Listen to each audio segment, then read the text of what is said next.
Sandalwood ಹಾಗೂ ಕಿರುತೆರೆ ನಟಿ ಕಾವ್ಯ ಗೌಡ ಅವರ ಮನೆಯಲ್ಲಿ ಅಲ್ಲೋಲ ಕಲ್ಲೋಲ ಆಗ್ತಿದೆ.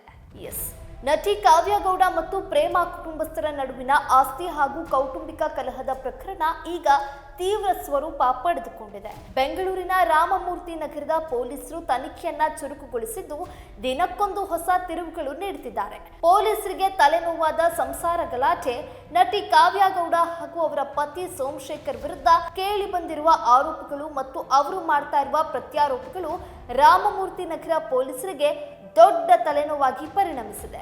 ಎರಡೂ ಕಡೆಯಿಂದ ದೂರು ಪ್ರತಿ ದೂರುಗಳು ದಾಖಲಾಗಿದ್ದು ಸದ್ಯ ಪೊಲೀಸರು ಎಲ್ಲ ಆಯಾಮಗಳಲ್ಲೂ ತನಿಖೆ ನಡೆಸುತ್ತಿದ್ದಾರೆ. ನಟಿ ಕಾವ್ಯ ಗೌಡ ತಮ್ಮ ಮೇಲೆ ಹಲ್ಲೆ ನಡೆದಿದೆ ಮತ್ತು ಚಾಕುವಿನಿಂದ ಇರಿಯಲಾಗಿದೆ ಎಂದು ಗಂಭೀರ ಆರೋಪ ಮಾಡಿದ್ರು. ಆದರೆ ಪೊಲೀಸರು ಸ್ಥಳ ತನಿಖೆ ನಡೆಸಿದಾಗ ಚಾಕು ಇರಿದಿದ್ದಕ್ಕೆ ಯಾವುದೇ ಪೂರಕ ಸಾಕ್ಷ್ಯಗಳು ಲಭ್ಯವಾಗಿಲ್ಲ. ಅಷ್ಟೇ ಅಲ್ಲದೆ ಹಲ್ಲೆಗೆ ಬಳಸಲಾಗಿದೆ ಎನ್ನಲಾದ ಚಾಕು ಕೂಡ ಇನ್ನು ಪೊಲೀಸರಿಗೆ ಪತ್ತೆಯಾಗಿಲ್ಲ. ಕಾವ್ಯ ಗೌಡ ಮಾಡಿರುವ ಹಲ್ಲೆ ಮತ್ತು ಅವಾಚ್ಯ ಶಬ್ದಗಳ ನಿಂದನೆಗೆ ತಕ್ಕ ಸಾಕ್ಷಿಗಳನ್ನ ನೀಡುವಂತೆ ಪೊಲೀಸರು ನಟಿಗೆ ಸೂಚಿಸಿದ್ದಾರೆ. ಒಂದು ಕಡೆ ಕಾವ್ಯ ಗೌಡ ಅವರ ಆರೋಪಗಳಿಗೆ ಸಾಕ್ಷಿಗಳ ಕೊರತೆ ಕಾಡ್ತಾ ಇದ್ರೆ, ಇನ್ನೊಂದು ಕಡೆ ಎದುರಾಳಿ ಪ್ರೇಮ ಅವರು ನೀಡಿರುವ ಸಾಕ್ಷಿಗಳು ನಟಿಗೆ ಮುಳುವಾಗುವ ಸಾಧ್ಯತೆ ಇದೆ.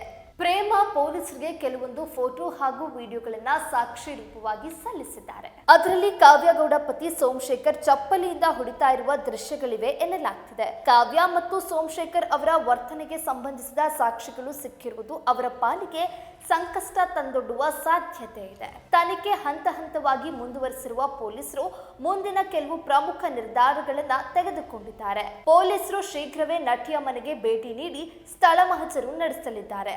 ಮನೆಯಲ್ಲಿ ಅಳವಡಿಸಲಾಗಿರುವ ಸಿಸಿಟಿವಿ ಕ್ಯಾಮೆರಾಗಳ ದೃಶ್ಯವನ್ನ ವಶಕ್ಕೆ ಪಡೆದು ಪರಿಶೀಲಿಸುತ್ತಾರೆ.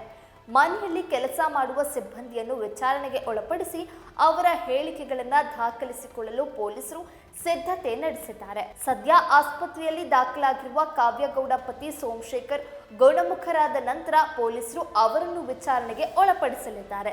ಒಟ್ಟಾರೆಯಾಗಿ ಪ್ರಾಥಮಿಕ ತನಿಖೆಯಲ್ಲಿ ನಟಿ ಕಾವ್ಯ ಗೌಡ ಮತ್ತು ಪತಿಯ ವಿರುದ್ಧವೇ ಹೆಚ್ಚಿನ ಸಾಕ್ಷಿಗಳು ಲಭ್ಯವಾಗ್ತಿವೆ ಎಂಬ ಮಾಹಿತಿ ಹೊರಬಿದ್ದಿದೆ. ದೂರು ಮತ್ತು ಪ್ರತಿದೂರಿನಲ್ಲಿರುವಂತಹ ಸತ್ಯಾಸತ್ಯತೆಯನ್ನ ಬಯಲು ಮಾಡಲು ಸದ್ಯ ಪೊಲೀಸರು ಸಾಕ್ಷಿಗಳತ್ತ ಬೆನ್ನಹತ್ತಿದ್ದಾರೆ.